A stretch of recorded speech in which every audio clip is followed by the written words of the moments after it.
የልዕለ ኃያሉ አሜሪካ መሪ የሆኑት ፕሬዝዳንት ዶናልድ ትራምፕ ፖለቲካዊ አቋም መለዋወጥ ዓለም አቀፋዊና ቀጠናዊ የትኩረት አቅጣጫዎችንም አንዴ ወደ መካከለኛው ምስራቅ ሌላ ጊዜ ደግሞ ወደ ካሪቢያን ባህር ሲያሻውም ወደ ምድር ሰሜናዊ ዋልታ እንደ ደራሽ ማዕበል እየዘወረ ይገኛል። ከዚህ ጋር ተያይዞም በአሁኑ ወቅት የዓለም አቀፍ ፖለቲካ ትኩረት በከፍተኛ ሁኔታ ወደ ሰሜናዊው የምድር ዋልታ አካባቢ እየዞረ ይመስላል። በተለይም የአሜሪካው ፕሬዝዳንት ዶናልድ ትራምፕ ግሪንላንድን ለመቆጣጠር ያላቸው ፍላጎት ዳግም ማገርሸቱ በዴንማርክ በአውሮፓ ህብረትና በኔቶ አጋሮች መካከል ከፍተኛ ውጥረትን እየቀሰቀሰ ይገኛል። ይህ ጉዳይ ከአንድ የደሴት ግዢ አሊያም በኃይል የመቆጣጠር ጥያቄ ባለፈም ዓለም አቀፍ ህግጋትን፣ የሉዓላዊነት መርሆችን እንዲሁም የቆዩ ወታደራዊ ጥምረቶችን የሚፈታተን ሆኗል። ትራምፕ ግሪንላንድን በቀላል መንገድ ካልሆነም በከባዱ መንገድ ወይም በእርሳቸው አገላለጽ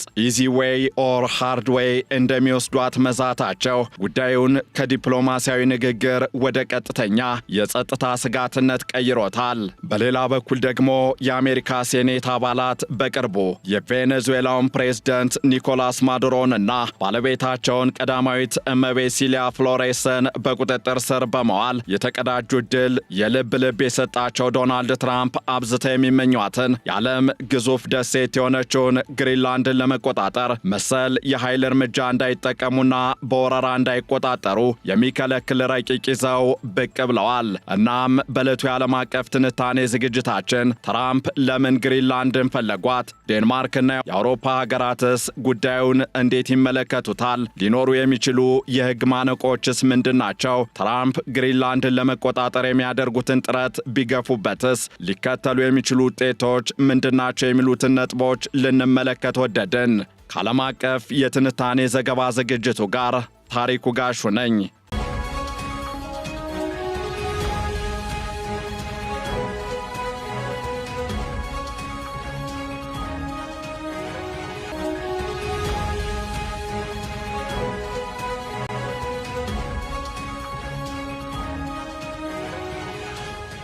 ለሁለተኛ ዙር የስልጣን ዘመን ባለፈው ዓመት በዚህ ወቅት ወደ ነጩ ቤተ መንግሥት የተመለሱት ፕሬዝዳንት ዶናልድ ትራምፕ አስቀድሞም ይሁን መንበረ ስልጣኑ እንደተቆናጠጡ ካናዳን የአሜሪካ 51ኛ ግዛት የማድረግ ፍላጎት እንዳላቸው በግልጽ ሲናገሩ መቆየታቸው የአደባባይ ሚስጥር ነው።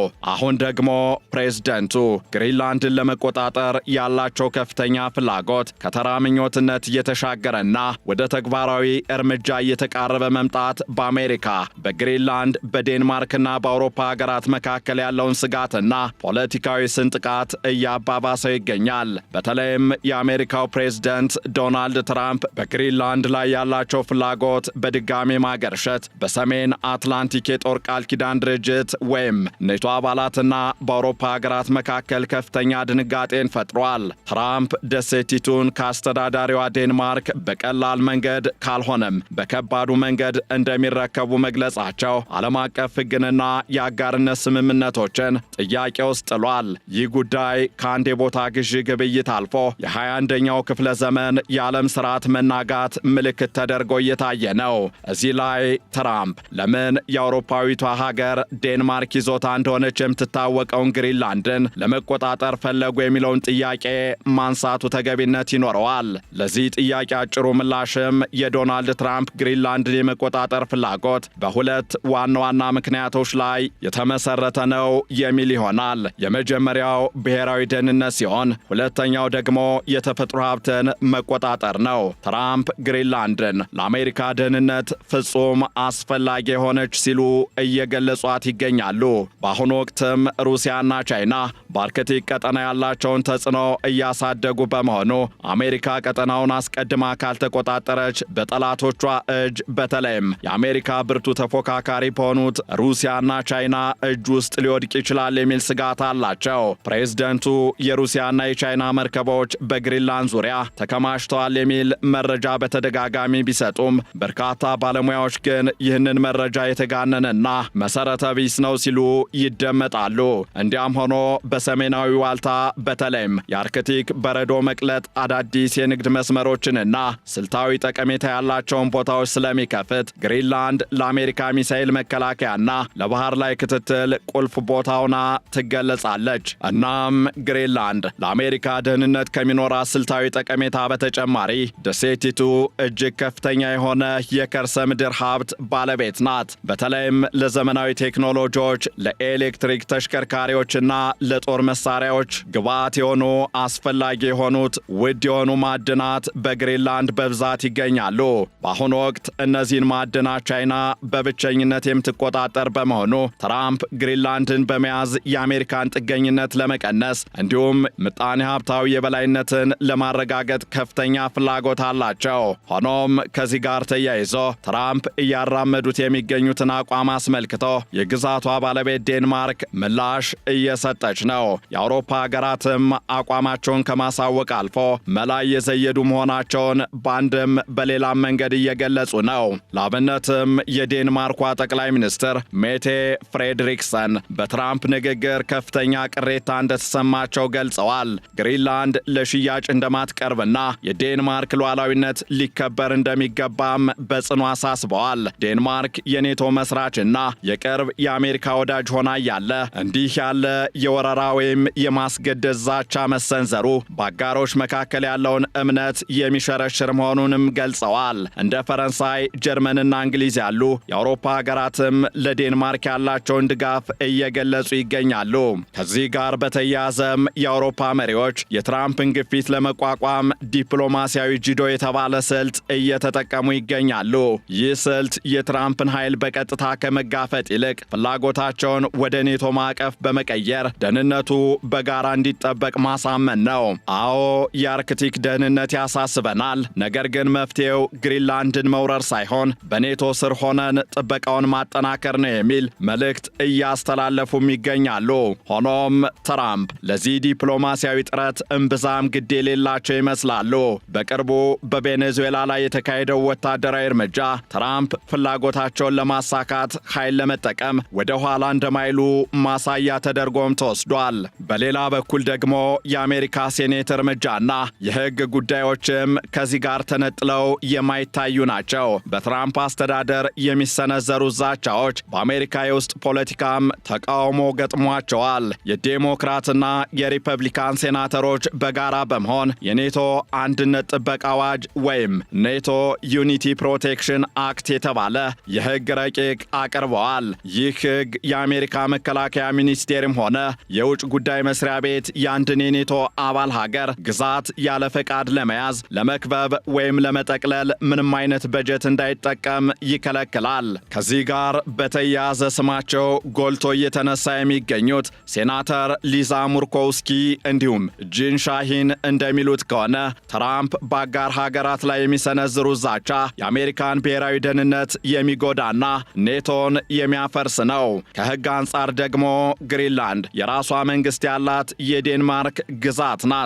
ማንኛውም የግዛት ለውጥ እንዲደረግ የዴንማርክ ፓርላማና የግሪንላንድ ሕዝብ ስምምነት ያስፈልጋል።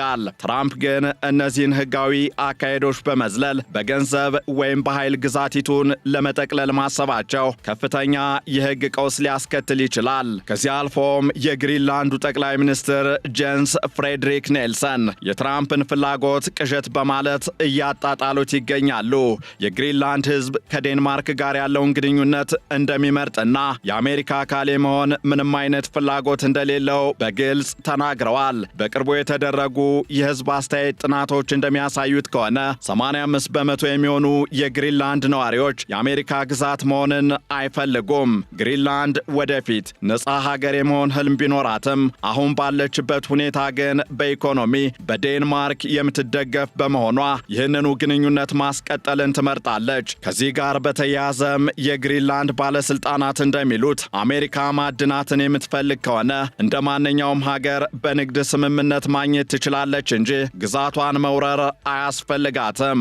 ይህ የትራምፕ የመውረር ፍላጎትና ባዜ በነዋሪ በነዋሪዎች ዘንድ ከፍተኛ ጭንቀትና አለመረጋጋትን ፈጥሯል። ምናልባትም ፕሬዝደንት ዶናልድ ትራምፕ በአቋማቸው ቢገፉበት ሊከተሉ የሚችሉ ውጤቶችስ ምንድናቸው የሚሉትን ማንሳትም እዚህ ላይ አግባብነት ይኖረዋል። ወደፊት ሊከሰቱ የሚችሉ ሁኔታዎችን ስንመለከት አንደኛውና አውሮፓ የምትመኘው ውጤት መካከለኛ ስምምነትን ወይም ጎልደን ሚን መፍጠር ነው።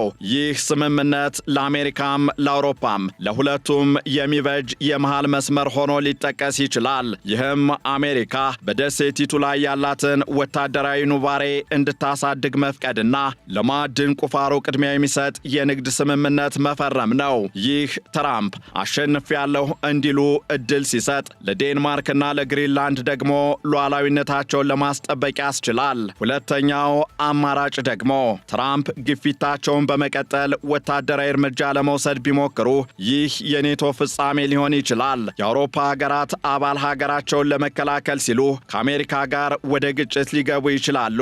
ሆኖም የአሜሪካ ሴኔት ያቀረበው ሕግ ከጸደቀ የትራምፕን እጅ በማሰር ወታደራዊ እርምጃ እንዳይወስዱ ሊያግዳቸው ይችላል። በአጠቃላይም የግሪንላንድ ጉዳይ የትራምፕ አሜሪካ ትቅደም ወይም አሜሪካ ፈርስት ፖሊሲ ከዓለም አቀፍ ሕግጋትና ከአሮጌ አጋርነቶች ጋር የተጋጨበት ትልቅ የታሪክ ምዕራፍ ሆኗል። የዴንማርክና የግሪንላንድ የውጭ ጉዳይ ሚኒስትሮች ዋሽንግተን ዲሲ ውስጥ ከማርኮ ሩቢዮና ከጄዲ ቫንስ ጋር የሚያደርጉት ስብሰባ የዚህን ቀውስ አቅጣጫ የሚወስን ይሆናል። በአንጻሩ ደግሞ የግሪንላንድ ቀውስ በኃይል ሚዛን ለውጥና በአርክቲክ ቀጠና ባለው የሀብት ፉክክር የተነሳ የመጣ ጂኦፖለቲካዊ ውጥረት ተደርጎ ይወሰዳል። ፕሬዝደንት ዶናልድ ትራምፕ ደሴቲቱን ለብሔራዊ ደህንነትና ለማዕድን ሀብት ወሳኝ አድርገው ቢመለከቷትም የዴንማርክና የግሪንላንድ መንግስታት እንዲሁም ህዝባቸው ይህንን ፍላጎት በጽኑ ተቃውሟል። አውሮፓ የኔቶን አንድነት ለመጠበቅ ዲፕሎማሲያዊ ጥረት እያደረገች ሲሆን በአሜሪካ ሴኔት የቀረበው የህግ ረቂቅ ደግሞ ፕሬዝደንቱ በኃይል እርምጃ እንዳይወስዱ እንቅፋት ሊሆንባቸው ይችላል። የመጨረሻው ውጤትም በንግድና በወታደራዊ ስምምነቶች ላይ የተመሰረተ መካከለኛ መፍትሄ ሊሆን ቢችልም በትራምፕ ያልተጠበቁ እርምጃዎች ምክንያት ቀውሱ ወደ ከፋ ደረጃ ሊያመራ የሚችልበት እድልም ወለል ብሎ እንደተከፈተ ነው። ይህንን ዓለም አቀፍ ትንታኔ ስናዘጋጅ ቢቢሲ፣ ሮይተርስ እና አልጀዚራን በዋቢነት ተጠቅመናል።